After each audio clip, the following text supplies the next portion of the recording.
पूजल जाई रजऊ भले सजी पन डाल चाहे नाई माई के पूजल जाई रजऊ।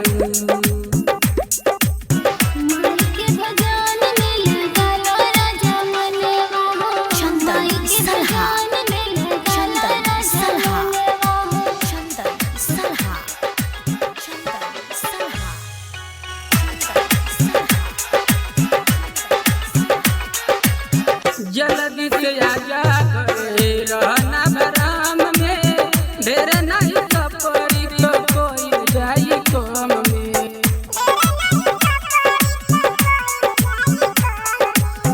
जल्दी से आजा घरे रहना भराम में ढेर नहीं कपड़ी तो कोई जाई कम में। 5 किलो जगह पर एक पाव मानता नहीं 5 किलो जगह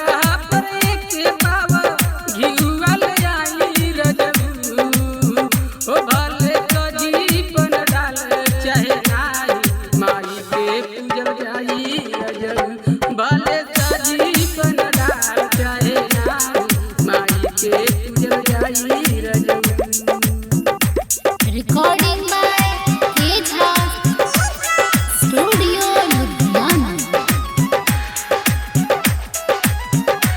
माई के भजन में लगालो राजा मनवा हो माई के भजन में लगालो राजा मनवा। थोड़े थोड़े पी लिया फल पर सदिया माई के चढ़ावे खातिर लल की चुनरिया।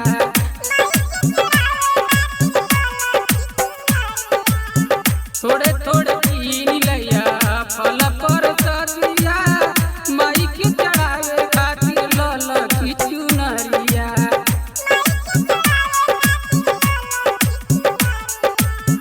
अरे के आवारा आसमान के हो गुलाली न अरे के आवारा आसमान के हो घरे लगलाई रजऊ भले सजी पन डाल चाहे नाई माई के पूजल जाई रजऊ।